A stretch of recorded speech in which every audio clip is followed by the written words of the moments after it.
Bonjour et bienvenue sur les numériques. La conférence Apple s'est terminée il y a quelques minutes et toute la rédaction l'a suivi. Ici, nous l'avons suivi en live avec Raphaël, Benteo et Kevin Yo. On va vous faire un résumé très rapide. Je vous rappelle qu'après, tous les articles seront disponibles sur le site. La première nouveauté, c'est qu'Apple la nouveauté qu'on attendait. La rumeur autour des efforts de réalité virtuelle et de réalité augmentée et du fameux OS qui s'appelle Reality OS, eh bien, ça a beaucoup tourné jusqu'à la conférence et Tim Cook n'en a pas parlé du tout. Voilà, c'est évacué, fin des rumeurs. On se retrouve pour un nouveau set de rumeurs pour les prochains mois. On va parler maintenant de ce qu'on a vu et évidemment on a vu beaucoup d'OS. On a commencé par les OS, on va dire mobiles. Kevin, tu as vu notamment WatchOS, iOS et iPadOS au menu aujourd'hui. Ouais, alors on va commencer avec WatchOS qui est celui où il y a eu une bonne plâtrée de nouveautés. On va commencer avec notamment tout ce qui a trait à la santé.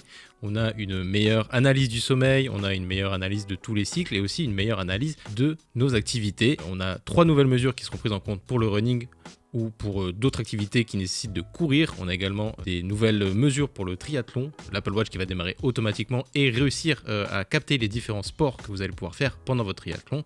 Et enfin, on a aussi un suivi du sommeil qui est un peu plus amélioré par rapport à l'année dernière, qui va notamment analyser vos différentes phases de sommeil dans les sports que vous puissiez les corriger ensuite. On passe maintenant au téléphone avec un écran un peu plus grand. iOS évidemment, une des stars du jour, c'est l'OS très utilisé chez Apple. Ouais, comme toujours, iOS c'est celui qui ouvre la conférence de la WWDC et cette année ça n'a pas non plus été l'inverse. On va d'abord commencer par la plus grosse nouveauté, même s'il y en a eu quelques petites, mais la plus grosse cette année c'est un nouvel écran d'accueil qui a entièrement été repensé.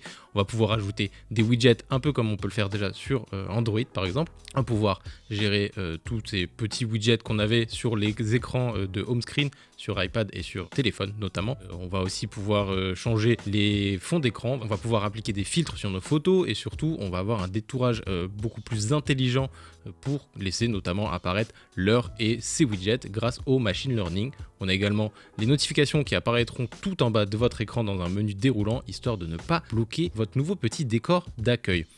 Également, on a e-message qui a été repensé, puisqu'on a 3 nouvelles nouveautés qui vont apparaître sur le service de message d'Apple. On va pouvoir maintenant supprimer un message après qu'il est envoyé, on va pouvoir le modifier a posteriori, et on va également pouvoir mettre en sourdine certaines conversations pour y revenir plus tard et ne pas les oublier. On en connaît des gens qui oublient souvent leurs conversations.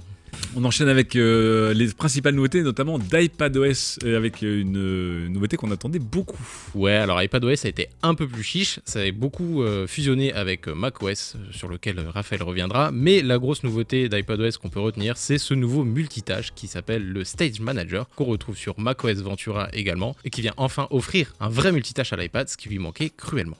Justement, comme nous disait Kevin, iPadOS qui se rapproche toujours un petit peu plus de macOS. On va parler maintenant du côté des ordinateurs avec donc ce macOS 13 Raphaël nommé Ventura. Et oui, exactement, on aura un nouveau macOS Ventura, tu l'as dit, pas énormément de nouveautés pour cet OS, c'est toujours assez léger pour macOS. On aura en tout cas un Stage Manager comme Kevin l'a dit, un nouvel outil qui pourra être activé depuis le Control Center directement et qui pourra permettre de gérer toutes ces applications directement sur le côté afin d'améliorer le multitâche. Sur macOS également, on a pu voir que la collaboration entre différentes applications a été améliorée sous le nom de collaboration, tout simplement. Et enfin, autre nouveauté très intéressante pour macOS, on pourra désormais utiliser son iPhone comme une webcam directement. Il faudra pour cela utiliser un nouvel accessoire pour fixer son iPhone sur l'écran. Alors on ne connaît pas encore le prix de cet accessoire, mais c'est assez intéressant. On pourra notamment utiliser le module ultra grand angle de son iPhone pour filmer directement son bureau et avoir comme ça une caméra zénithale et une caméra qui filme directement en portrait.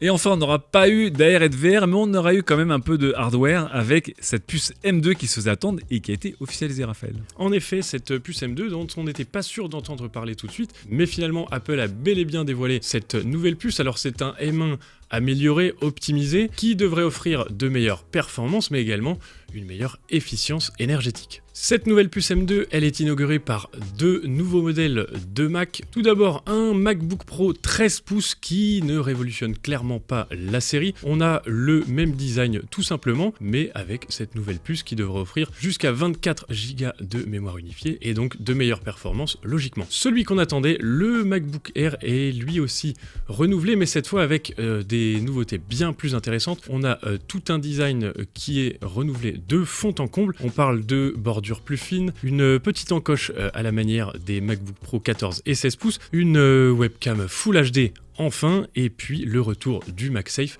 comme sur les MacBook Pro. Sur le papier, Apple annonce de bien meilleures performances, mais aussi une autonomie monstre de 18 heures en lecture vidéo, ce qu'on vérifiera évidemment lors de nos tests. Et côté prix, il faut s'attendre quand même à une belle augmentation, puisque le MacBook Air de base avec 8 cœurs CPU, 8 cœurs GPU, 256 Go de SSD et 8 Go de RAM vous coûtera quand même 1499 €. Pour la version Max, la version Deluxe avec 8 cœurs CPU et 10 cœurs GPU, ajoutez à cela 2 Tera de SSD et 24 Go de RAM, vous montez à un petit 2999 €.